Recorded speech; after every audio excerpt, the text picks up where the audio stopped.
Esto es Las colinas tienen ojos, un podcast sobre cine de género.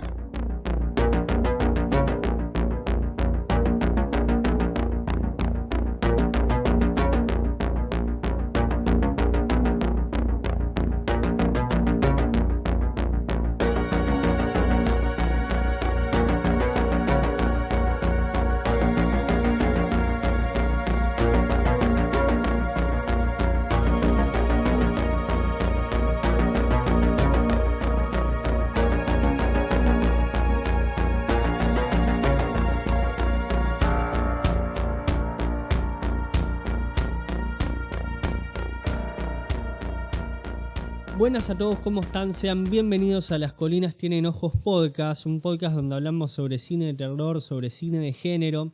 En el día de hoy tenemos la película Todos tenemos un plan del año 2012, dirigida por Anna Peterberg, y quien nos trae esta película es Melina Cherro, quien es docente en FADU, es escritora, es guionista, es docente también en dos talleres, el taller El Mate, de cine para chicos y el taller de los martes le pusimos, que es sobre historia y teoría del arte. ¿Cómo estás, Melina? Bien, acá contenta de charlar de cine, me encanta.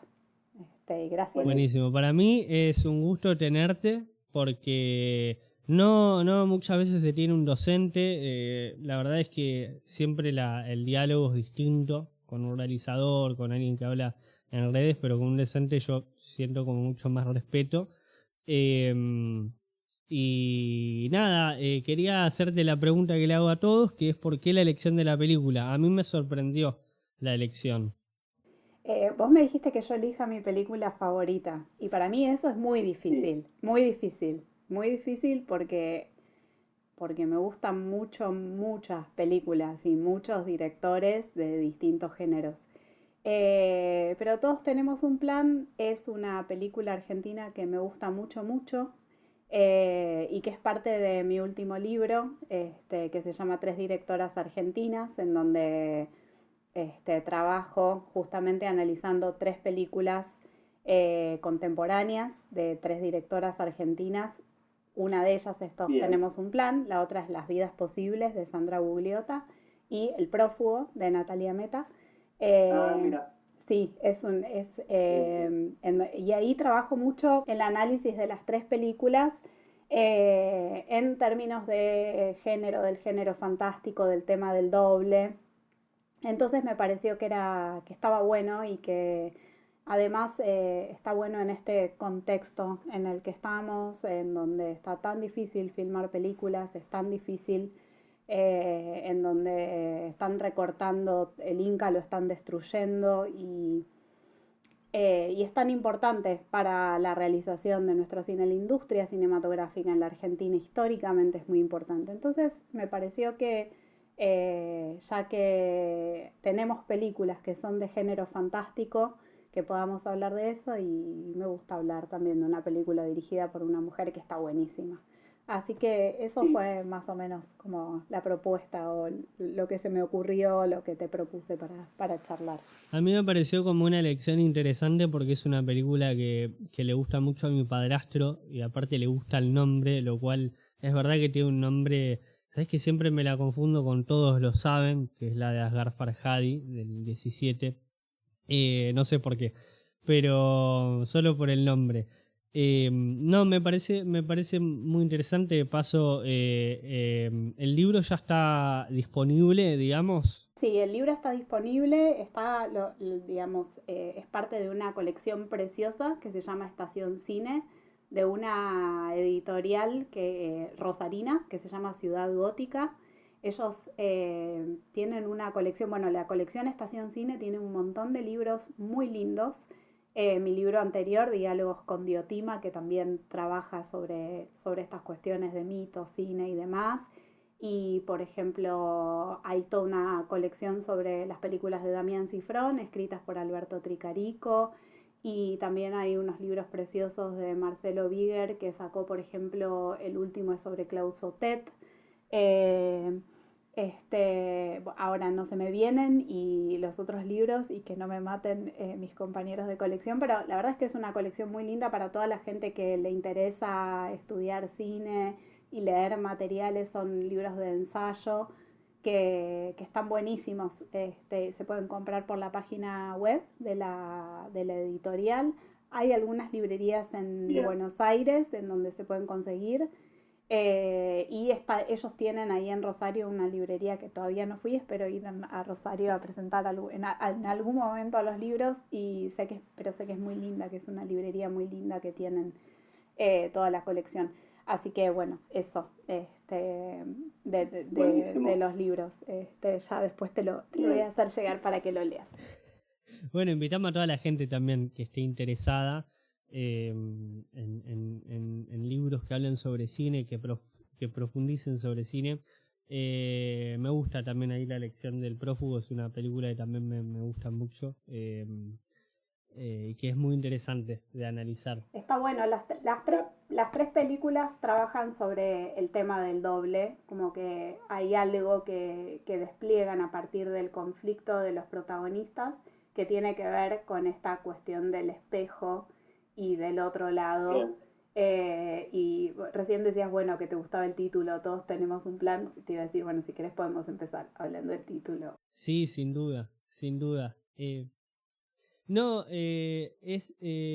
como depende de cada invitado siempre, o sea, la charla sobre la película, si querés vamos cronológicamente como para ordenarnos, porque creo que es lo más sencillo para entrar a hablar sobre la película. Bueno, la película empieza con nuestro coprotagonista, sería nuestro protagonista Viggo Mortensen, versión Pedro, que está comprando en esta tienda que se llama El Dorado. Yo quizás te voy a seguir la línea, pero quizás no hable en la terminología que vos puedas llegar a aportar. Ay, mirá, la película empieza en realidad con Pedro y con Rosa trabajando en una colmena. Y Sí. es precioso porque se escucha la voz en off de Rosa, que es el único momento en la película en donde hay una voz en off en donde se relata algo, porque después en realidad la abandona, si bien Rosa es un personaje muy importante en la película. Y lo que ella dice es, se refiere como al mundo de la colmena y el mundo de las abejas y se pregunta, bueno, ¿y nosotros qué hacemos, no? Cuando en una colmena hay algo que la pudre, cuando la abeja reina, no me acuerdo con precisión lo que dice, pero cuando la abeja reina no cumple, cuando hay un zángano, ¿no? Como algo que en la colmena no funciona, la colmena se pudre. ¿Y qué hacemos nosotros, no? Como en relación a nosotros. Hay que cambiar a la abeja reina.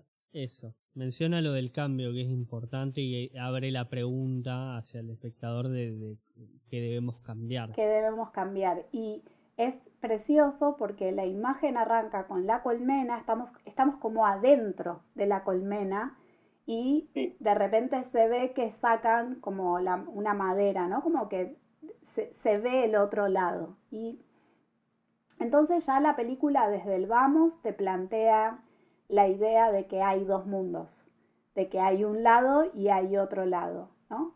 Y después vos decías, bueno, empezamos con el coprotagonista, con Pedro, y presentan todo este lugar, el Dorado, el Delta, ¿no? La película, hay toda una gran parte de la película que transcurre en el Delta, y toda otra parte de la película que transcurre en la ciudad y hay estos dos personajes que son estos hermanos, Pedro y Agustín, los dos interpretados por Viggo Mortensen. Y entonces hay dos hermanos y hay dos lados, ¿no? Como que está entonces ya la presentación de la colmena y ese encuadre que elige Anna Peterberg para empezar su película es buenísimo porque ya te plantea esta duplicidad, esta cosa de que hay dos mundos. Y bueno, es fantástico como idea. Sí, como idea es fantástico. Yo me llamaba mucho la atención cuando la veía de cómo está bien marcado esos dos mundos. O sea, primero que son hábitats completamente distintos. Uno está filmado en Recoleta y el otro está en el Delta, ya por el propio espacio que lo define. Y después en cuanto obviamente a la caracterización de los personajes, que después va a tener que ver con esta mutación que va a tener el personaje de Viggo Mortensen, pero y sobre todo desde la iluminación, como que están bien planteados, pero también cómo hace la división y cómo entran esos títulos, ¿no? Y el título de la película luego de todo lo que pasa como en ese opening o esa apertura de la película. Los títulos de la película están reflejados, o sea, se reflejan en el río, ¿no? Y entonces ya también aparece la idea del doble, digamos. La película cuenta la historia de dos hermanos y del reemplazo de un hermano por otro hermano y del pasaje de Agustín hacia el lado, hacia el delta, hacia el lado de Pedro, ¿no? Entonces es la historia de la usurpación de una identidad, pero además también es la historia de un viaje, de un pasaje al otro lado. Y es muy lindo porque toda esta secuencia que vos describís de presentación de ese otro lado culmina con la imagen de Agustín durmiendo en la cama. O sea, en realidad no está durmiendo, está despierto. Está como soñando despierto, ¿no? Y entonces la sensación que genera es que todo eso que vimos, sobre todo con el enrarecimiento de verlo a Viggo Mortensen haciendo de dos personajes, es que todo eso que vimos quizás tal vez es producto de esa fantasía de él, ese como entresueño de estar ahí tirado en su cama de Recoleta, ¿no? De ese departamento, porque además entra el sonido de la ciudad, es de mañana, entonces entra la luz de mañana por la ventana, todo como claramente un espacio distinto. Entonces te da esa idea como de ensoñación, porque ya es muy raro ver al mismo actor haciendo de dos personajes. Y entonces uno dice, ¿qué pasó ahí, no? Y este planteamiento de esta posibilidad de otra existencia, que además es en un espacio real, porque es el Delta y es un lugar reconocible para todos, digamos, qué sé yo, no sé si para todos nosotros, para todos los argentinos, pero los que nos movemos entre la ciudad de Buenos Aires y la provincia y qué sé yo, conocemos, y de hecho el Delta es un espacio turístico, entonces mucha de la gente que viene de paseo a la ciudad de Buenos Aires y a la provincia se mueve hasta Tigre para subirse a la lancha colectivo, por ejemplo, ¿no? Y pasar una tarde en un recreo. Entonces, como que es un espacio real, geográfico, real, de la Argentina, digamos, de la provincia, de la ciudad-provincia de Buenos Aires, pero de repente, por lo que va contando, se vuelve un lugar que se va volviendo extraño, ¿no? Además, es un lugar en donde habita el crimen, porque la película empieza con una situación de un secuestro y un asesinato. Como que la colmena, el espacio ese que vos decías del Dorado, que es como un almacén, la lancha, el río, el delta, yo qué sé, y todo eso termina en una escena nocturna en donde vemos que Adrián, que es el personaje que hace Fanego, y el Pedro, que es el hermano junto con otros, secuestraron al dueño del Dorado y lo terminan matando, ¿no? Entonces hay como toda una cosa en donde, si bien es un espacio conocido, el Delta es un espacio que inmediatamente queda como marcado, porque bueno, es un lugar en donde ocurre el crimen, ¿no? Y que además es de noche, como que se empieza de día y se va haciendo de noche. Y de ahí pasamos a Agustín tirado en la cama. Entonces ya es como, bueno, es la fantasía del hombre común, aburrido de su vida ordinaria, cotidiana, de su matrimonio, de su trabajo, de cumplir con lo que se espera de un señor de clase media, y que está deseando otra cosa, ¿no? Como que ya todo eso te arma y te predispone a una experiencia que tiene que ver con eso, ¿no? Hay un personaje que uno siente que ya está deseando otra cosa. Sí, un par de cuestiones. También estaba pensando que esta posibilidad de que eso sea un sueño, quizás no de manera literal, pero de esa extrañeza, también me hace pensar que en parte es así como funciona el género fantástico o el fantástico, ¿no? Que no es literalmente otro mundo, sino que es uno reconocible que puede ser otra cosa. Y después también hay una cuestión quizás que yo sin contexto alguno de la película, porque yo entré así sin contexto alguno, pensaba, no sabía lo de que Viggo Mortensen interpretaba a dos personajes, y el personaje de Adrián, Daniel Fanego, también es muy similar, digamos, en caracterización, incluso en el physique du role, digamos, como una decisión de casting de que sea Daniel Fanego y Viggo Mortensen también. Hay como cierta duplicidad o una confusión ahí de extrañeza que me generó en ese personaje y que pueden ser símiles. Y después, que quizás no podemos entrar en esto ahora, pero ese inicio del cual vos me marcás, y sobre todo por la vida que lleva el personaje de Agustín, me hizo acordar mucho a Laura también. En el inicio y el tipo de vida, ¿no? Yo pensaba en lo que conocemos de Agustín antes de que suplante la identidad de su hermano, y lo poco que conocemos también el personaje de Laura, que ni siquiera vemos a su mujer. Nada, pensaba en esas cosas como temas para Está buenísimo que la relaciones con el aura, porque ahí también fíjate que tenemos un traslado y que hay un otro lado. Y que en ese otro lado, que en el caso de Laura es el sur, ¿no? Que además es el sur. No, si yo mal no recuerdo, no está especificado dónde es. Hay un casino, está el lugar en donde se casa, entonces en donde se puede ir a cazar, no cazar, no casar de matrimonio. Y ahí también hay un traslado, ¿no? Como hay un otro lado, y ese otro lado es el lugar del crimen. Y, y además en el aura también, y mucho más que en Todos Tenemos un Plan, porque en Todos Tenemos un Plan hay dos hermanos, uno que vive en la ciudad.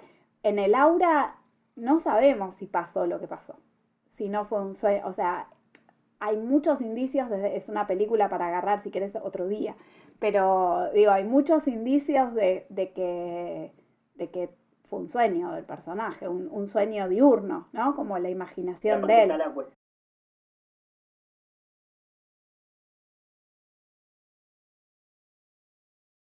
Total, está incorporado en la película.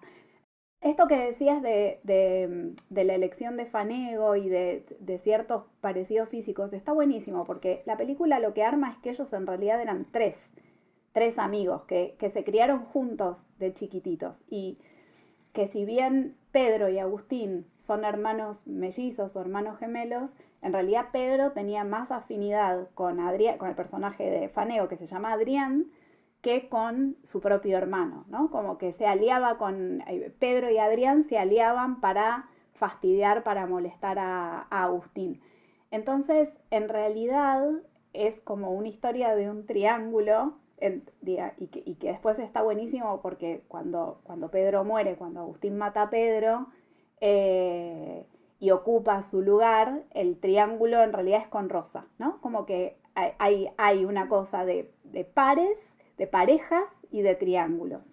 Y en realidad es como que el verdadero hermano de Pedro es Adrián, en términos espirituales, si se quiere. O sea, como que hay algo en donde Pedro y Adrián son compatibles porque ven el mundo de la misma manera. Son dos criminales.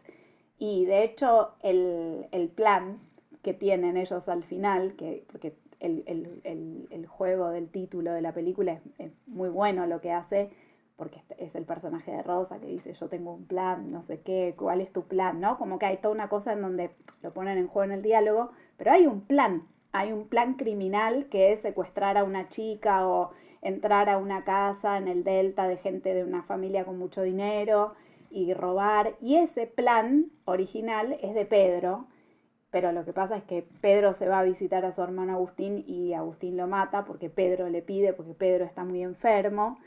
Y Pedro no vuelve para concretar el plan. Y el que vuelve es Agustín ocupando el lugar y entonces ya ese plan cambia, digamos, o bueno, Agustín no quiere y entonces es un Pedro que cambió y que además le dicen, pero fue idea tuya, ¿cómo ahora no querés hacerlo?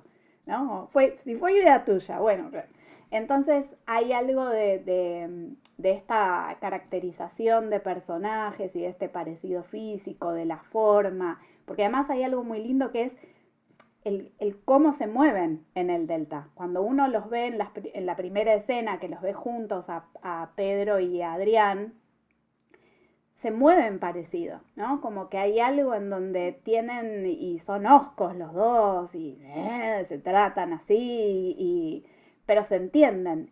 Y entonces hay algo como de cómo se mueven ellos ahí en el Delta, de cómo son parte de ese entorno. Y cuando va Agustín, claramente, por más que se crió ahí, es un extraño y ese entorno no, o sea, él no pega con ese entorno y hay algo de su cuerpo, de su forma, incluso la enfermedad que tiene Pedro, que es como parecería un cáncer de pulmón porque tose y tose sangre y qué sé yo, hasta uno podría asociarlo, bueno, a esa podredumbre de la colmena que señala Rosa, ¿no? Como que hay algo podrido, pero también es esa humedad, está muy bien en la película contada la humedad de los ambientes, como que uno siente la humedad del río, la humedad de la vegetación, en las casuchas esas, la casa de Pedro, en donde están con Rosa, la cama esa, es todo muy humilde, pero se siente la humedad y para mí hay un trabajo ahí de dirección de actores que es fabuloso, porque te transmite eso y te transmite que Pedro y Adrián comparten esa cuestión de ser parte del entorno y de saber moverse en ese lugar y que Agustín no. Bueno, eso pensaba, ni preparé eso, pero me hiciste pensar. No, sí, no, está muy clara también la cuestión medio como quizás más salvaje o más animal, que justamente está muy relacionada con los animales, es esa otra parte del delta, y la distinción o lo que lo diferencia a Agustín en su propio comportamiento. Desde lo actoral, si uno lo quiere mirar de ese lado, está muy bien laburado, porque yo recuerdo una escena donde Agustín agarra la lancha por primera vez y medio que se tropieza y se agarra de una rama y ya en su corporalidad es evidente que por más que sea el mismo no lo es. Y después todas esas cosas las va a ir cambiando, los va a ir adaptando, se va a ir acomodando mejor, pero nunca desde el habla, siempre es un personaje muy callado en toda la película también porque uno asume que no sabe qué decir, o sea, es preferible estar callado antes que decir alguna cosa que lo deje en evidencia. Entonces está un poco ese juego, sobre todo cuando entra Daniel Fanego, quizás es más claro cómo lo mira a él. Y también ese punto de giro, si se quiere, para el personaje, que es cuando lo meten en la cárcel a él, que es un momento donde ya ahí se va a deshacer de todo, ¿no? Porque también tiene ese encuentro con la mujer, donde también se deshace de ella. Pero quería volver un poquito a eso de la mujer, porque hay toda una primera parte, previa, antes que Agustín vaya al Delta, donde nos enteramos que es un pediatra, o al menos eso entendí, que está con su mujer buscando a un... en realidad la mujer se entiende que está buscando un hijo, van a adoptar un hijo. Yo no sé muy bien también en esas condiciones, en qué condiciones van a buscar ese hijo, pero la actitud de él es extraña. O sea, si uno se quiere poner en verosímil, la manera en la que deja su vida es de repente para uno, porque uno ve una vida común, digamos, y que de repente de una conversación a otra él no quiere adoptar más a esa nena, se encierra en el cuarto con casi una actitud infantil. Todo eso todavía no lo pude discernir cómo está construido eso, como que es confuso en mi cabeza, pero a la vez es atractivo, porque uno diría, claro, también el plan del cual habla el título tiene que ver con la propia vida, lo que le habla Sofía Gala en en la lancha se refiere a un plan de vida, no se refiere a un plan criminal ni nada. Entonces funciona en muchos sentidos. Y también uno intuye que la vida que deja es por eso, porque no tiene un plan claro y no sé si uno no sabe si uno quiere eso, si Agustín quiere eso para su vida. Pero a la vez como que no sabe lo que quiere. También está esa cuestión ambivalente. No sé qué pensás vos de todo ese opening o si tenés un poco más, más esclarecido. Yo creo que sí, que es abrupto lo que pasa. Lo que pasa es que lo que arma para mí, que está muy bien, es lo difícil que es la vida moderna, la vida esta que tenemos de moderna. La película es, ¿de qué año dijiste? Que yo me olvidé ya. 2012. Es del 2012 y pensá todo lo que cambió nuestra vida cotidiana del 2012 ahora. Y sin embargo hay algo que para mí es estructural, que ya está, que tiene que ver con esta cuestión de la vida en la ciudad, la cuestión de la vida profesional, de cumplir. Y hay una cosa como de profunda insatisfacción con eso, como el no saber qué uno quiere es porque hay algo en donde lo que es Agustín no lo satisface, ¿no?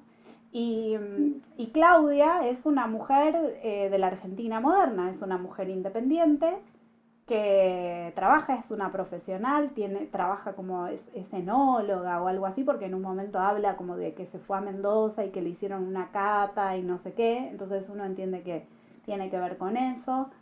Y le va muy bien, además, el departamento en donde viven es de ella. Es una pareja que está junta hace 8 años que no puede engendrar, ¿no? Una pareja estéril, porque cuando Agustín le dice no quiero adoptar a ese bebé, no quiero adoptar a ningún bebé, ella le reclama que por qué me hiciste hacer esos tratamientos, como que hay algo que es muy trágico en realidad en lo que está contando de manera muy elíptica, porque en realidad la película no va a centrarse en el conflicto de ese matrimonio, o el conflicto de ese matrimonio se va a ir construyendo fuera de campo, a partir de las pocas cosas que nosotros vemos en esas primeras escenas entre Claudia y Agustín, y que para mí se completan muy fuertemente con la relación de Agustín con Rosa. Rosa es todo lo opuesto a lo que es Claudia. Rosa es una chica que necesita ser protegida. Hay algo que tiene que ver con los roles, con el rol del hombre, el lugar del hombre y el lugar de la mujer en la vida moderna, que para mí lo cuenta muy bien la película, que tiene que ver con la cuestión de que fuimos despojados poco a poco de nuestras funciones tradicionales trascendentes, ¿no? Uno podría decir, bueno, en términos tradicionales, las mujeres seríamos las chamanas de la tribu, ¿no? Las que administran lo que tiene que ver con la fertilidad, que no necesariamente tiene que ver con el engendrar hijos, ¿no? Pero sí con el vínculo con la cuestión de los cultivos, pero sí con la cuestión de la crianza y del cuidado. Y el hombre es el que ocupaba, ¿no? O que en términos ancestrales o como se quiera entender míticamente, el lugar de la administración de la fuerza, ¿no? El lugar del guerrero, el lugar del que va a cazar, más allá de que después te puedan decir, bueno, no, pero hay una tribu en Mongo en donde en realidad son los hombres los que cuidan a los hijos y las mujeres que salen acá, ¿no? Lo que sea. Pero en términos tradicionales o en términos ancestrales hay algo de ese lugar. Entonces, en la vida moderna eso no tiene lugar. Y hay como algo en la película que plantea que es como una añoranza. Claudia quiere ser madre, ¿no? Necesita recuperar esa fertilidad que ella no tiene además, porque no puede quedar embarazada, entonces tiene que adoptar. Pero hay algo de ella y es lindo porque su preocupación es cuando tengamos un bebé vamos a tener que contratar a alguien que me ayude en la casa, que nos ayude, ¿no? Que limpie y yo qué sé. Como que está preocupada porque la maternidad de repente colisiona con su profesión, que es viajar a Mendoza, ¿no? Como que es una mujer que viaja y yo qué sé. Entonces, se está, como que por un lado está muy satisfecha, parecería, con su vida profesional, al revés de Agustín, que de repente ser médico, que también trabaja, es pediatra y yo qué sé, pero quiere ser madre, ¿no? Como que está, o sea, hay algo de eso que tenemos las mujeres, que es lo que nos hace ser mujeres, que es poder engendrar. Ella lo añora y está buscando cómo. Y lo que es tremendo es que le dice, si vos no querés, yo lo voy a adoptar sola. O sea, vivimos en un mundo en donde no hace falta ser padre, ¿no? Y entonces, en donde ella puede adoptar un hijo sola, no necesita un hombre, porque además no lo necesita, o sea, no lo necesita, no puede, por eso digo, es trágico, ¿no? No es algo feliz que no puedan ellos tener su propio hijo, que no puedan engendrar. Pero va a adoptar un hijo, entonces no necesita la función viril masculina. Y él está añorando algo que no, está añorando algo, ¿no? Y es esa función heroica, digamos, esa cuestión de la administración de la fuerza, que es lo que él finalmente hace, que es matar a Adrián, que es al que infecta la colmena, y con eso la libera a Rosa, porque Adrián se abusa de ella, ¿no? Como que la tiene como parte, como si fuera parte de su propiedad. Y entonces esta chica Rosa, que es parte de ese otro lado, que es mucho más joven que Claudia y que además es muy pura, porque el plan de ella es hacer el bien sin mirar a quién. Ni siquiera es un plan de vida el de Rosa, ¿no? Es un deseo, como es un alma pura, hacer el bien sin mirar a quién, ¿no? Una chica que además tuvo relaciones sexuales, o sea, entendemos que tuvo una relación sexual amorosa con Adrián, que es mucho más grande que ella y que es un tipo despreciable, y ahora se enamora de Agustín, que también es mucho más grande, ¿no? Que le dobla la edad. Entonces, pero hay algo de en la aparición de Rosa que hace que Agustín pueda finalmente desplegar ese lugar heroico y sacrificarse para salvarla, porque se sacrifica, ¿no? Entonces está buenísimo todo lo que arma y es muy complejo en relación al lugar de la mujer y del hombre en esta vida, y de cómo la aparición de ese otro lado, que vos decías, bueno, es muy del fantástico, ¿no? Esa cosa de lo cotidiano que de repente se enrarece, y se enrarece porque hay eso, hay un pasaje, hay un otro lado, o hay algo del otro lado que nos invade, como es en el caso del prófugo, ponele. En el caso del prófugo es al revés, hay un otro lado que es el lado de los sueños, que se viene para el lado de la vigilia. Entonces, esta cuestión de el otro lado, que es bien del género fantástico, de la tradición, no sé, pienso en Drácula, ¿no? Drácula viene del otro lado, ¿no? Como de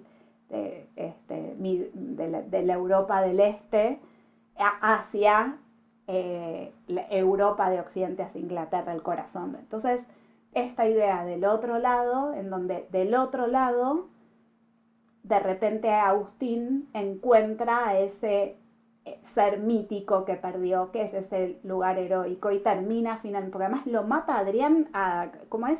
Machetazos, ¿no? Con un machete. Entonces, o sea, ni siquiera es con un disparo, que es con lo que lo hiere de muerte a Adrián para defenderse, ¿no? Lo mata a machetazos. Es un ejercicio de la fuerza, que además es poner un orden, porque para que el gato me maulla, esto es así, lo mata a machetazos, y no solo la libera a Rosa, sino que también hay algo en donde todo el tiempo Adrián está señalando que Agustín es un cobarde, ¿no? Como que le está señalando la cobardía, porque además se da cuenta enseguida.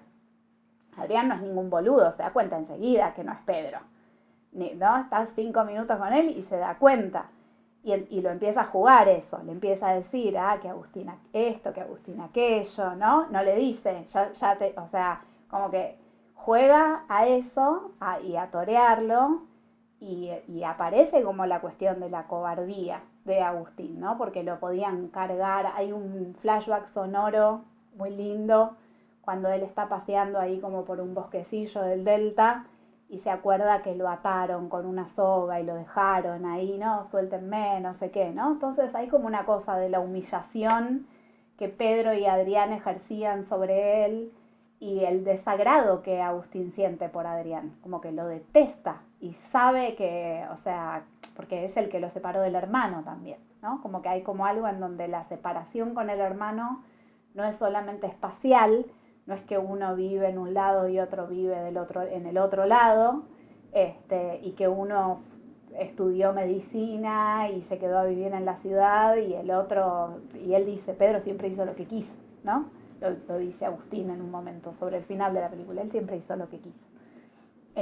Y claro, y Agustín aparece, entonces si Pedro siempre hizo lo que quiso, Agustín no, ¿no? Agustín cumplió con algo que le habrán dicho los padres, bueno, entonces lo mata a machetazos, es como, entonces es un arma, o sea, un machete es una espada, es un arma fálica además, entonces es como, es la masculinidad y el ejercicio de la fuerza y de la violencia en todos los sentidos.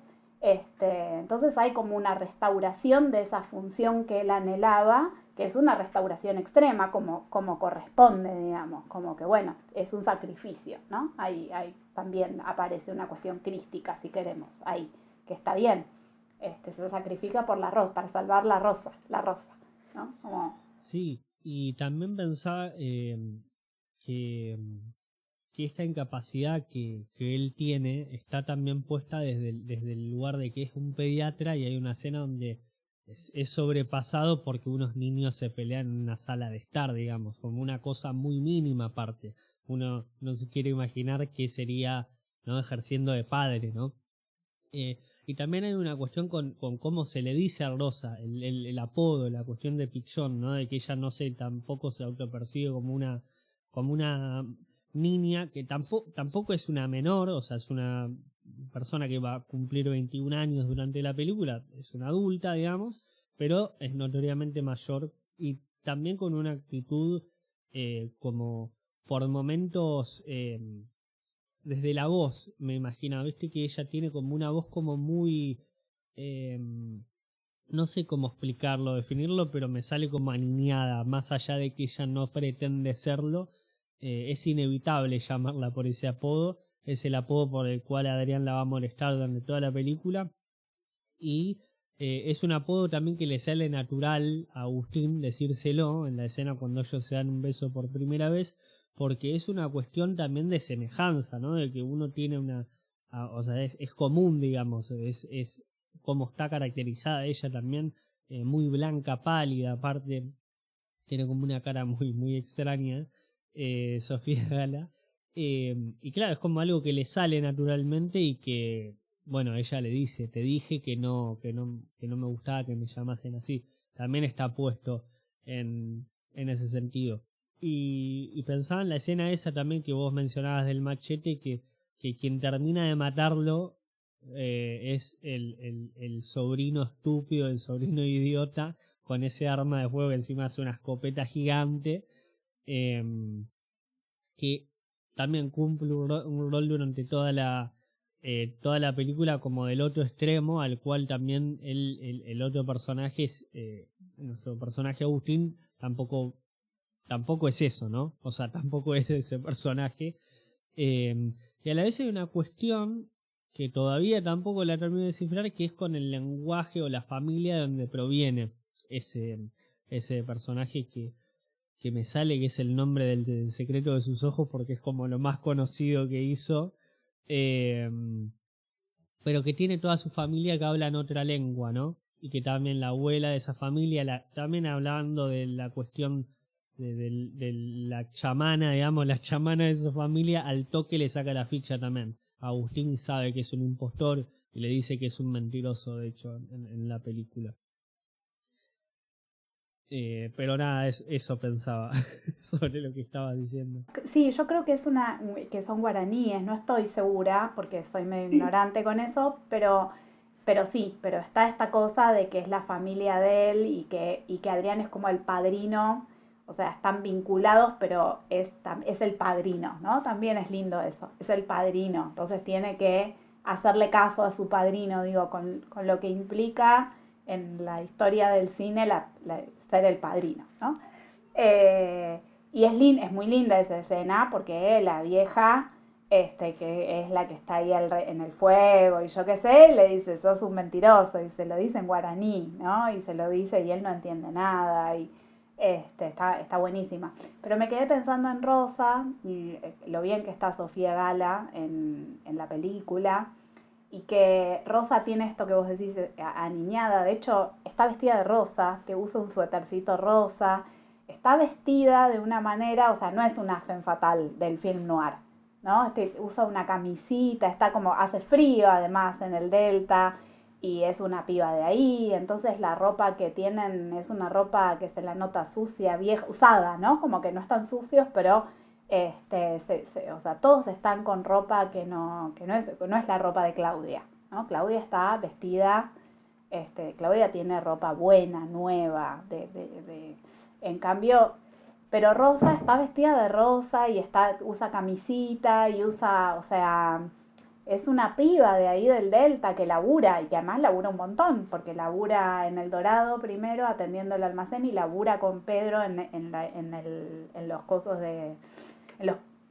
la colmena de Pedro, la colmena es de Pedro, está en su casa, y después la echan del Dorado por toda la situación que hay y se va a trabajar de repositor en un supermercado, y ella vive ahí, tiene su lanchita, se maneja en los ríos, y pensaba en esto que decías digamos, de lo abrupto que es la decisión de Pedro y de esta escena en donde él se desborda porque fueron a ver al bebé que van a adoptar, y después vuelve al consultorio y de repente se le arma una puesta en escena de lo que va a ser eso. Pero hay algo muy lindo de cómo repara eso con Rosa, porque hay una escena después, más adelante, que Rosa tiene lastimada la mano, que le dice, ¿cómo te hiciste eso? Vení acá, hay un fuego, están en el exterior de la casa de Pedro, que ahora es Agustín, y estuvieron trabajando evidentemente en la colmena y hace frío, humedad, eso que vos decías de la iluminación que se ve, ¿no? Como la cuestión, y entonces tienen un fueguito prendido ahí en el exterior y como un tronquito en donde están sentados, y entonces él le dice a Agustín, que hace de Pedro, le dice, vení, sentate acá que está calentito, ¿no? Y ella tiene la mano vendada y le dice, ¿qué te pasó? Y ella le dice, bueno, me lastimé sacando unos clavos, a ver, sacate, y él le revisa y le hace pediatra, ¿no? Como de médico, pero de médico pediatra le hace, a ver, ¿qué te pasó? Y es en la palma de la mano, además, que si queremos, ¿no? Porque no es obligatorio, es una de los estigmas de Cristo, yo qué sé. Sí, aparte está bien centrado. Y ya me parece que no es si queremos, que también hay una cuestión con los nombres, ¿no? Sí, ella menciona lo de los clavos y también tiene nombres muy católicos, Pedro y Agustín. Pedro y Agustín. Y Adrián, que recita pedazos, el demonio que usa, Claro. ¿no? Que recita los pedazos. Está buenísima la película. De hecho, Pedro en un momento cuando llega a la casa le dice, no, se volvió religioso, le dice, porque anda recitando... no me sale ahora. Los proverbios, no sé qué recita. Sí, o sea, fragmentos de la Biblia y anda apropiándose de la palabra de Dios, ¿no? El demonio. Ahí vos después nombrabas la escena esa en donde él va donde se lo llevan preso, Agustín, porque lo están buscando a Adrián por el asesinato de este hombre del Dorado, y que Claudia lo va a ver, no lo conoce porque piensa que es Pedro, ¿no? Y no lo conoce al hermano de su marido y le va a decir que su hermano, que Agustín está muerto porque se lo dejó ahí en la bañera. Es terrible, todo es terrible, terrible. Y ella se da cuenta que es tremenda esa escena, es buenísima. Y ella se da cuenta que no es Pedro. Pensaba en la relación de cómo, primero pensaba en psicosis, obviamente con la ¿cómo es? La cortina de la ducha cayéndose. Después la imagen casi fantasmal que queda de él, del personaje como sumergido en el agua con esa cortina, que es blanca. y la cuestión con el agua, ¿no? Porque después en la comisaría lo van a ahogar, va a ser un método de tortura para sacar la información, eh, eh, ahogarlo en el agua, así como él había hecho con Pedro. Sí, que además hay un Y sueño después tiene el antes, encuentro. claro, y hay un sueño antes que él tiene una pesadilla en donde se ahoga en el río y no sabemos cuál de los dos, o sea, es como cuál de los dos es. Y es lindo esto porque, o sea, la precisión de puesta en escena que tiene la película y el trabajo de montaje, porque después de que lo torturan a Agustín para que hable y que lo sumergen en agua, en ese, como vos decías, ¿no? Que lo agarran y le meten la cabeza en agua, yo qué sé.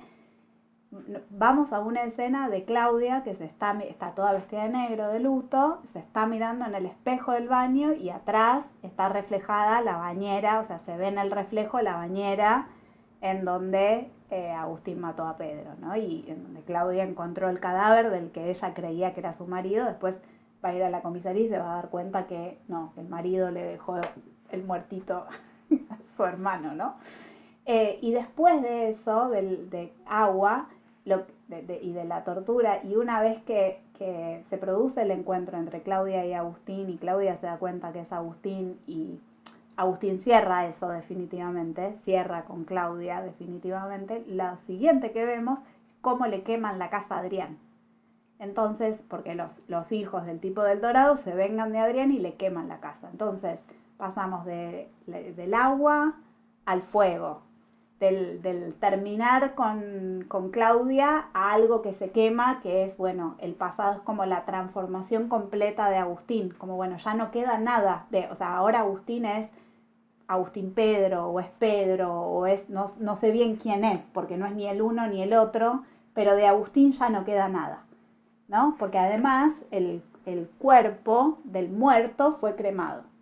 Entonces, Perdón, justo estuve sacando capturas mientras veía la película y te tengo que pasar esa porque hay un plano dentro del departamento cuando lo va a visitar y él está y Pedro está durmiendo en la cama, que está iluminado por un velador cálido y el otro lo ve, que uno ahí viendo la película se me cruzó la idea de como una primera instancia donde a él se le ocurre matarlo, como que es fácil ahogarlo con una almohada. Y hay un plano general donde está él tirado en la cama, iluminado por la luz cálida, Pedro, y Agustín que está del lado de la ventana donde entra una luz más fría. Entonces también hay un juego ahí de la puesta de luces y cómo está fotografiada, que es increíble en ese sentido. sí, la película o sea, es una película maravillosa. Hay algo, ya que estamos, si no te molesta, un desvío. Yo arranqué, vos me preguntaste por qué la elección de la película y yo te decía, bueno, en este contexto, es una película cara, todos tenemos un plan. No es fácil hacer una película como esa, se necesita plata porque tiene muchas tomas, muchas jornadas de filmación. Es una película que tiene mucho detalle, entonces esto que vos señalás de la luz fría, la luz cálida, el agua, el encuadre, digo, lleva mucho tiempo de filmación hacer eso. Aparte, perdón, añado esto que estás diciendo, es muy precisa esto de lo que vos hablabas de cómo filma. Hay un detalle que a mí me encanta de cuando Agustín llega, que en realidad primero la vemos a Sofía Gala, que sale del Dorado con su lancha, y de la lancha hay un seguimiento con esa cámara, y de repente entra a la lancha donde llega Agustín, convertido en Pedro, digamos, por primera vez y se queda. Eso ya desde la apuesta es dificilísimo, porque estás filmando en el agua con dos lanchas a la vez y también tener ese imaginario para decir, bueno, voy a contar todo esto en un plano que va a hacer ese seguimiento en vez de dos planos o tres, digamos, donde te muestren cada cosa, ¿no?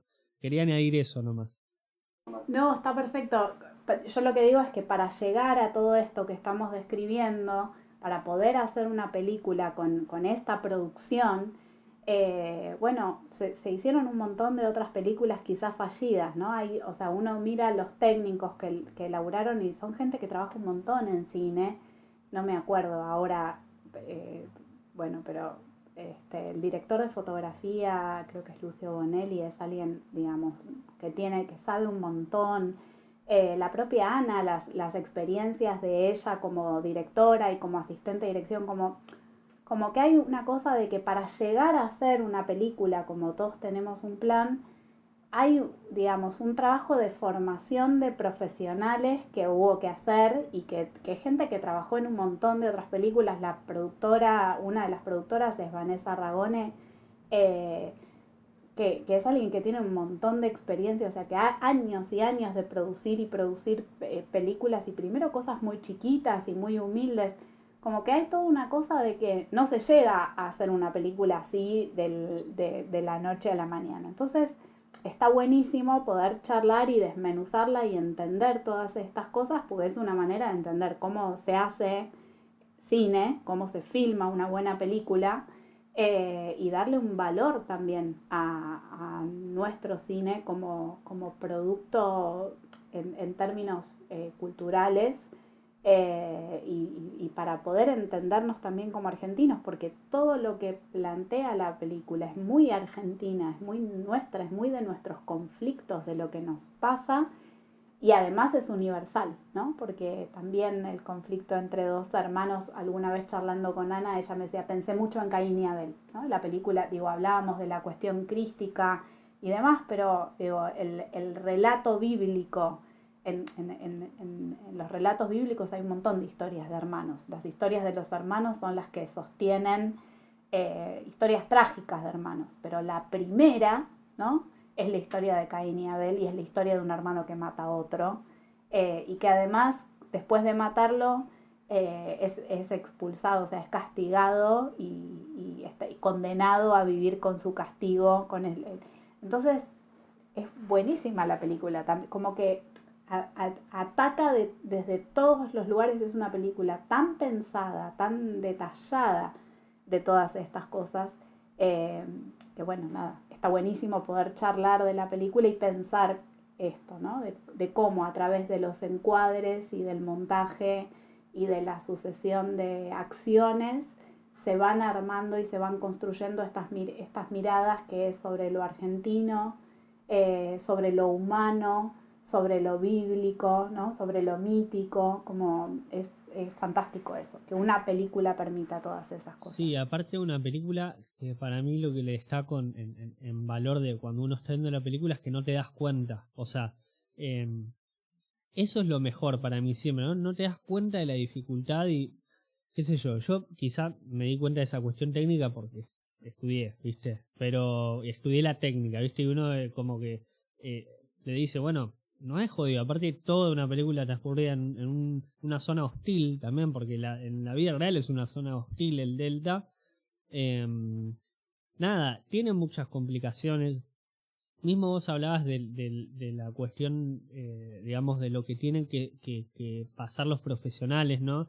Yo había visto que Ana fue asistente de dirección durante mucho tiempo, y hay una cosa que se dice en cine, que hacer asistente de dirección te curte, ¿no? Porque uno maneja los tiempos de otra manera después, filma de otra manera, porque uno sabe cómo ahorrar y qué es lo esencial también como asistente de dirección. Ha visto fallas en otros directores y virtudes en otros. Y también el propio Vigo, ¿no? Sumándose a una película más allá de la cuestión argentina, que uno puede verlo. También es un tipo de mucho oficio, ¿no? O sea, es un actor que en Hollywood es un actor menor, pero que tiene mucha cancha, hace muchas películas también. Y también, bueno, convencer a un tipo así, que el chabón vea el valor de decir, sí, quiero hacer tu guión, porque me parece muy bueno, y actuarlo y producirlo. También hay un valor en eso, y que uno puede atacar con esas cuestiones a todo lo que quizás se dice ahora, ¿no?, en el cine sobre la situación actual y demás, como a atacar dialécticamente a la otra parte, y que me parece muy valioso. Sí, pensaba, yo te escuchaba y decía, bueno, lo más importante es que la película es súper entretenida, ¿no? Como que uno no necesita ponerse a pensar que es una película cara, o que cómo se hizo. Sí, o sea, es un golazo, está Viggo Mortensen y es un placer verlo, ¿no? Como que también hay algo de lo que nos enseña el cine, que tiene que ver con la cuestión como de esa capacidad que tienen ciertos actores de estar en la pantalla y que tienen una cara que no es la cara, es... No me acuerdo ahora cómo se llama, hay una palabra que se usa. Sí. Es una presencia, como un aura, digamos. Sí, es un aura, y que es la que, digamos, que Sofía Gala también la tiene, que Fanego también la tiene, y que, no sé, que la tenía Marilyn Monroe, yo qué sé, o James Stewart, o Susana Campos, nuestros actores y actrices, ¿no? O sea, que, no sé, Mirta Legrand tenía eso, ¿no? Cuando actuaba en cine. Como que hay algo de eso. Pero yo pensaba, bueno, es una película que antes que nada es, o sea, o porque tiene todo esto, es súper entretenida. Es una película, es un gran thriller, ¿no? Como que uno entra y después como que no es necesario saber como espectador que es una película cara o entender que está hablando de Caín y Abel o no sé qué, pero sí el tránsito que uno hace como espectador, porque uno está todo el tiempo acompañando al personaje de Agustín, y vos decías esto de la primera parte cuando él va al Delta y está incómodo porque no quiere ser reconocido, la escena que viaja en la lancha colectivo y el tipo lo mira por el espejito retrovisor y todos estamos con él, se va a dar cuenta que no es Pedro, que es Agustín, ¿no? Como que hay toda una cosa y lo que le pasa con Rosa, incluso el momento en donde le dice a su mujer, a Soledad Villamil, que no quiere tener el hijo, es un momento re doloroso, digamos, y que uno se queda como, ¿no? Como que la película trabaja de tal manera que la emoción del espectador está acompañando todo el tiempo lo que les pasa a los personajes.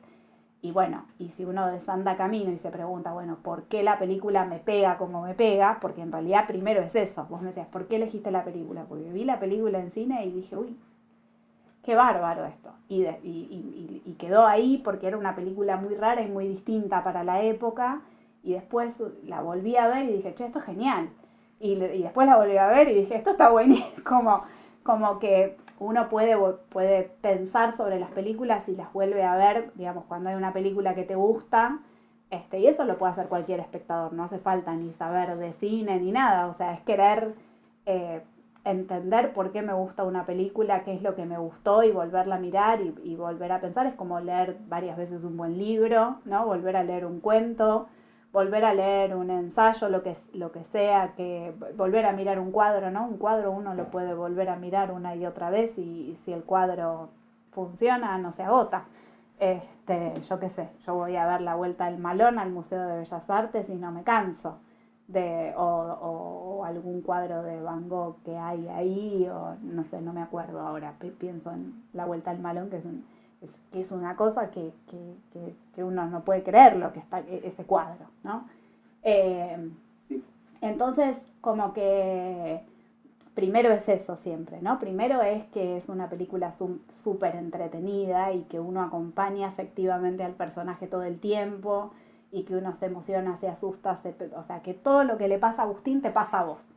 Y que incluso acompañás, digo, esto que señalábamos, ¿no? Del tema del agua y el tema del fuego y como en la escena esa en donde Claudia lo mira como diciendo, sos un monstruo. Y nosotros también sentimos que es un monstruo y es una escena que es genial porque uno está un poco con Claudia mirando al marido y diciendo, ¿con quién me casé? Sos una bestia. Es como un horror, o sea, la expresión es de horror ante lo que está viendo. Porque no solo es la cuestión abrupta de abandonar la vida, que ya es terrible, de enterarte que está muerto, sino que es como una suerte de renacimiento también, porque también la caracterización de él está como puesta en un lugar de cierta figura, si queremos, que es la barba, ese pelo largo, y también es como la presencia ante un horror de que en realidad esa persona no la estoy reconociendo también, ¿viste? Como la incapacidad de reconocerlo, me parece muy potente como idea. Por eso esa cara como tan expresiva de Villamil, y también lo inerte que es la actuación de Mortensen, de que parece que no le está pasando nada, a la vez sí, pero tiene que mantener eso. Ahí ya es como la dicotomía de que tiene que mantener eso.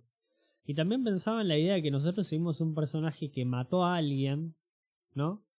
Y que igual estamos en constante tensión de que no lo descubran, ¿no? Porque uno no, si no saca la película, o se convierte en otra cosa quizás, pero siempre es como que cada escena es un estado de vulnerabilidad de él, y aparte porque nosotros no sabemos nunca exactamente qué es de la vida de esos personajes, ¿no? Yo no sé exactamente qué plan tienen o qué hablaron previo o qué va o cuál era el plan, digamos, que armaron después de matar a ese tipo, que es parte de lo que ocupa gran parte de la película, es que lo están buscando a él y a Adrián, en realidad más a Adrián, por la muerte del dueño del Dorado, y uno no sabe qué es lo que habló Pedro antes o cómo habían arreglado. Entonces también hay una cuestión de cómo el personaje se la va a ir arreglando, y también de que seguimos un personaje que de vuelta en principio no sabe lo que quiere, o sea, y nosotros tampoco sabemos qué es lo que queremos con él, o sea, qué es lo que pasa, nada, que no lo capturen, pero ¿y?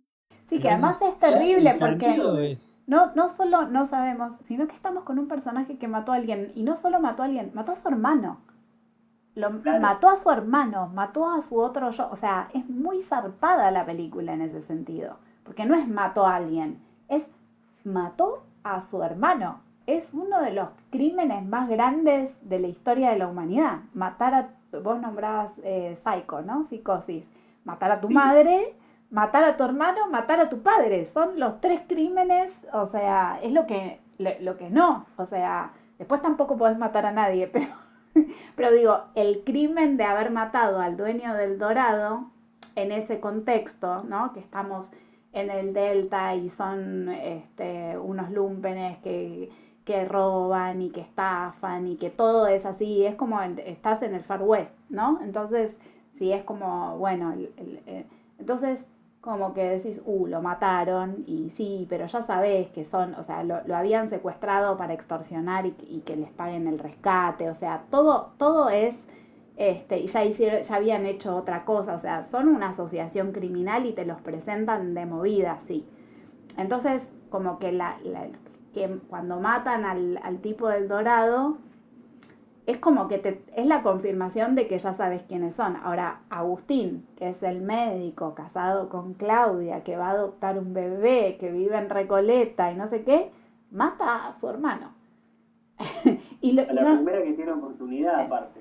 Sí, ¿no? Y que además está bien, uno lo justifica porque el hermano le pidió, ¿no? Porque fue a pedirle, matame, le puso la pistola ahí, estoy enfermo, y empieza a toser y tose sangre, y Agustín dice, voy a llamar, no llames, ¿no?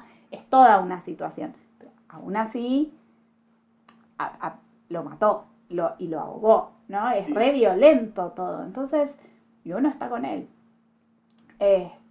Y uno está con él y va haciendo esa transformación, y es esto, no sabes bien qué quiere, y uno acompaña a un personaje que no sabe bien qué quiere, ¿no? Y que además le preguntan, ¿y vos qué querés? Hay un momento en donde Adrián le dice, ¿y vos qué querés? O qué, ¿no? Como que lo ponen como muy en evidencia, no sabe lo que quiere, no sabe por qué está ahí. Después sí, la quiere a Rosa, ¿no? Y aparece, bueno, y cuando vuelve Adrián, después de haber estado escondido para que no lo agarre la policía, y que ya se concretó la relación amorosa entre Agustín y Rosa, bueno, él se da cuenta que la tiene que proteger porque Adrián sigue acosándola y no sé si la viola y todo, ¿no? Como que hay como una cosa. Entonces, bueno, ahí aparece, se termina de armar, ¿no? Lo que él va a querer o el destino que tiene, ¿no? Como bueno, él hizo ese viaje, él mató a su hermano y usurpó el lugar, porque lo que tenía que hacer era matar al zángano, que estaba pudriendo como Rosa mata a la abeja reina que no es fértil, ¿no? Que está pudriendo, como otra vez aparece la cuestión de la fertilidad, ¿no? Como que bueno, la abeja que no es fértil muere, que intoxica a su panal, muere. Entonces, están buenísimas todas las ideas, y esto de cómo se va armando lo que nos pasa a los espectadores con el personaje y lo que el personaje va encontrando a lo largo de la película. El destino. Sí. Si querés para entrar también en el final, estaba pensando que yo esta semana estuve escuchando muchas charlas sobre Titanic, tanto tuya como de Smukler, viste, como que estoy muy con esos pensamientos ahora como muy y estaba pensando en el concepto de los cuales ustedes hablan con respecto al personaje de Jack y Rose, justamente también es Rosa, con respecto al rol de la mujer, ¿no? De qué es lo que pasa en el final, que él como que la va a liberar de toda esa situación. Ella se va a ir con el cuerpo muerto de Agustín, ya como una sensación de liberación, ¿no? Incluso desde la fotografía está planteado como ese blanco, ¿no? Esa imagen blanca y ella yéndose en el río. Sí, a río abierto además, ¿no? Como a río abierto, como que salen del encierro del delta, ¿no? Como que el delta tiene esta cosa de los ríos y la cosa laberíntica, bueno, salen. Y los bosques, hay juegos formales del bosque encerrando a los personajes, también saqué algunas capturas, y también la cuestión de que, bueno, están en el río y se van en esa lancha, ¿no? Que también, bueno, si queremos relacionarlo con el Titanic, en ambos están en ese lugar y nada, cómo funciona, como, bueno, en Titanic nos enteramos que Rose hace de todo en su vida y bueno, no sabemos cuál es el futuro de Rose, acá no lo sabemos. Pero pensaba como en esas dos ideas también, como que él cumple de alguna manera una función, termina cumpliendo un plan y eso, bueno, va a terminar en la muerte de él, porque inevitablemente donde está puesto él o lo que hace tiene que tener de alguna manera una consecuencia por la misma concepción trágica.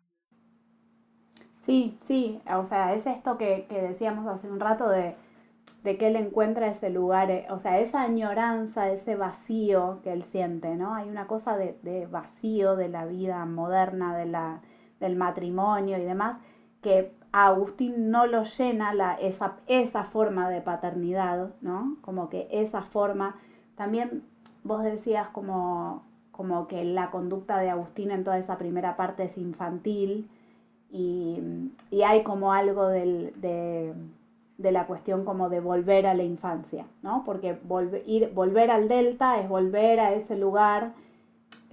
Pedro volvió a comprar o recuperó la casa de sus abuelos, entonces uno entiende que los chicos no es que vivían ahí con los padres, sino que era la casa o sea, que sus abuelos vivían en el delta, entonces pasarían los veranos, ¿no? Junto con Adrián. Adrián les dice cómo los extrañé cuando se fueron o algo así, entonces como la casa de sus abuelos, la casa de la infancia, entonces hay algo como de la imposibilidad de ser padre porque está como fijado él en una cosa de su propia infancia que tiene que ir a resolver.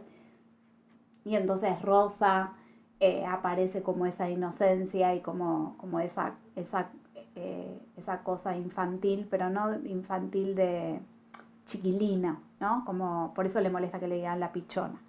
Pero como una cosa de lo primigenio, como de la vuelta al paraíso, ¿no?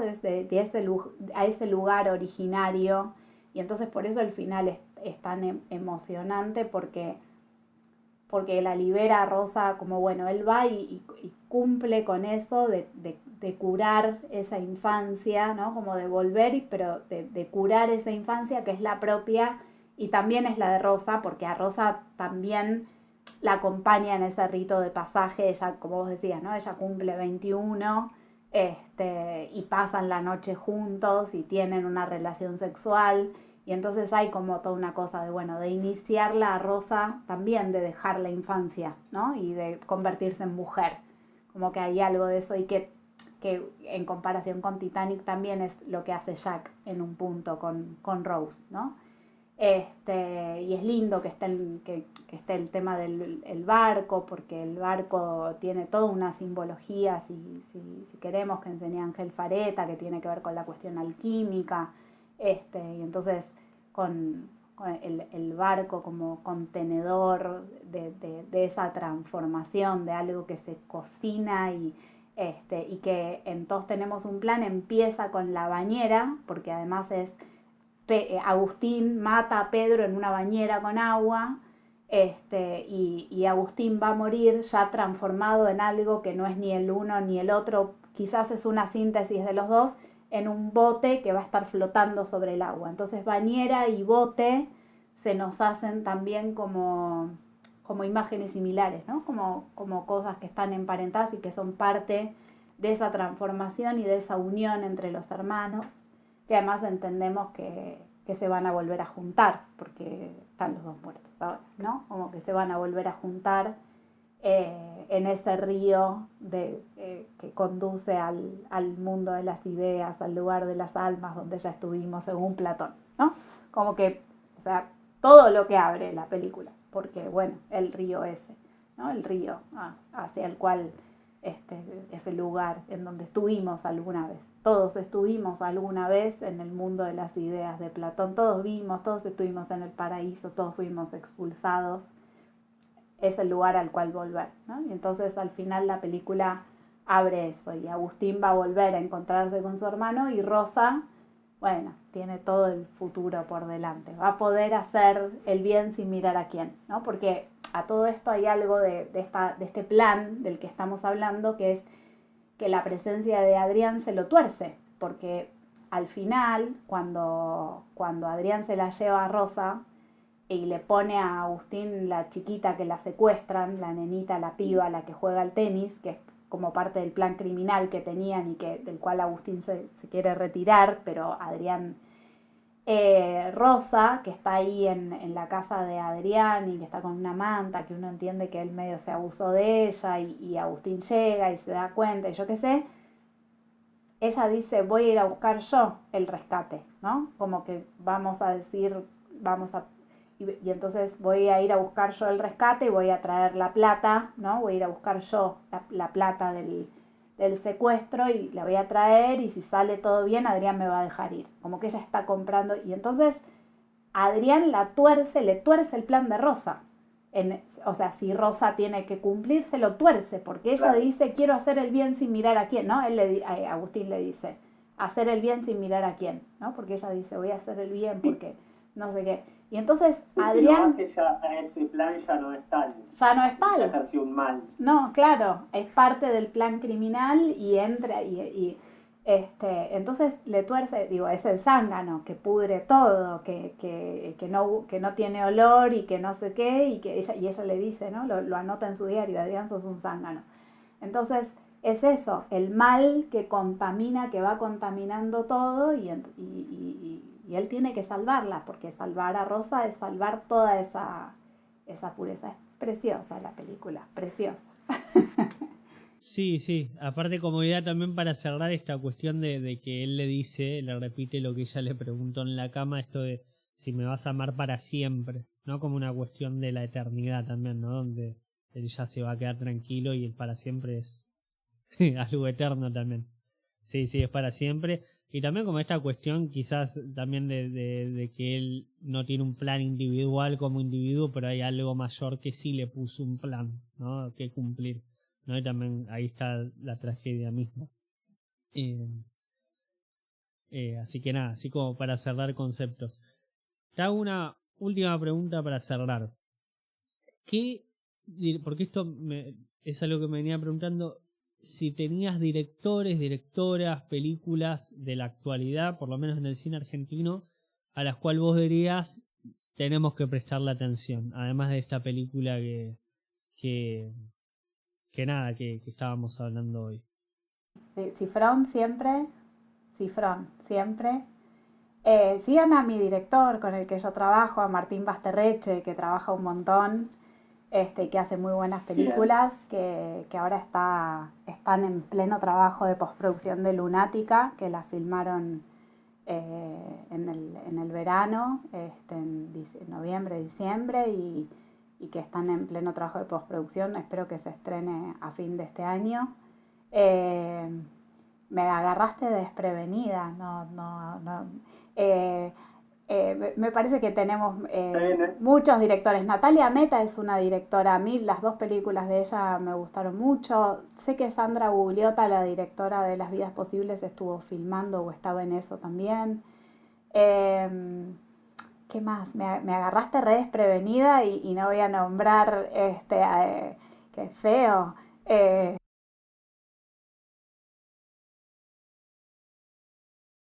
No, todo bien. Me parece que hay toda una cosa de que hay muchos directores ahora que están haciendo cine de terror. No sé, Demian Rumna, que hizo Cuando acecha la maldad, que está buenísima. Que me parece que es un director al que hay que atender porque hace cosas que están muy bien.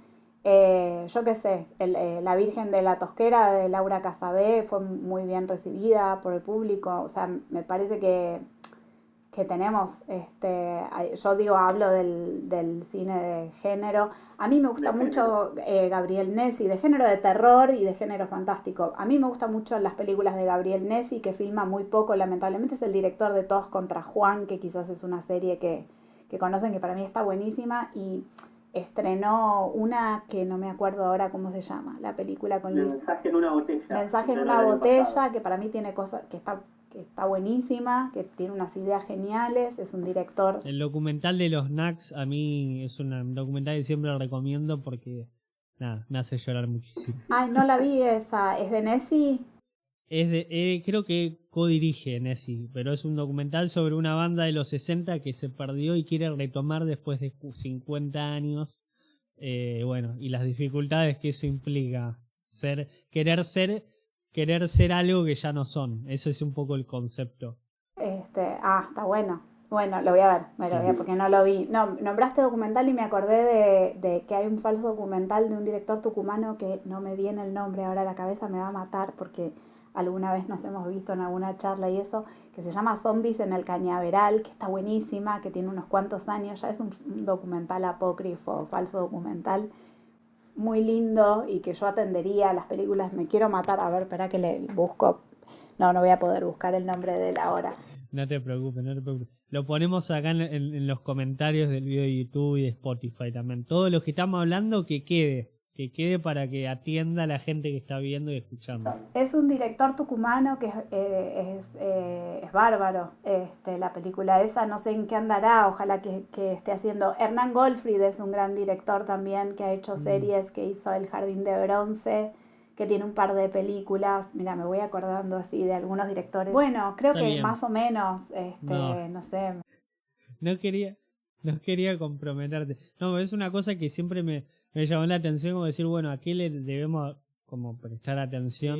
No, de mi parte agradecerte, Meli, por esta hora y 23 en este preciso momento de charla que hemos tenido sobre esta película. Me interesaba mucho charlar con vos. Le tengo que dar gracias a mi mejor amigo Agustín por hacernos el contacto y meterme al taller de los martes también. Muy bien, eso está muy bien. Hablabas de Cameron y de Titanic. Este año terminamos con Cameron. Entre noviembre y diciembre en el taller de los martes yo paso el chivo, ya que estamos. Gracias por invitarme, gracias por la charla. Perfecto. Gracias. Y Perfecto. Sí, en el taller de los martes todos los meses ahora. No sé cuándo sale esto al aire. ¿Cuándo sale esto al aire? Y dentro de un mes, más o menos. 3 semanas. Mayo vamos a estar viendo Preminger, junio vamos a estar viendo Mamet, después vamos a ver, no me acuerdo qué vamos a ver, pero vamos a ver un montón de cosas lindas. Siempre estudiamos directores, es un taller muy serio, donde estudia gente muy seria y muy linda como vos y como yo. Y como Agustín, que nos presentó. Y como Aus. Bueno, nada, te agradezco de vuelta por estar. También aprovecho a agradecer a la biblioteca donde estoy yo, la Biblioteca Popular El Principito, que me proporciona el espacio y el equipo para filmar gran parte del equipo. Y nada, eso. También agradezco a los que están escuchando este episodio. Espero que les haya gustado. Hoy hablamos de Todos Tenemos un Plan, de Anna Peterberg. Y espero verlos el viernes que viene a las 6 de la tarde, como todos los viernes.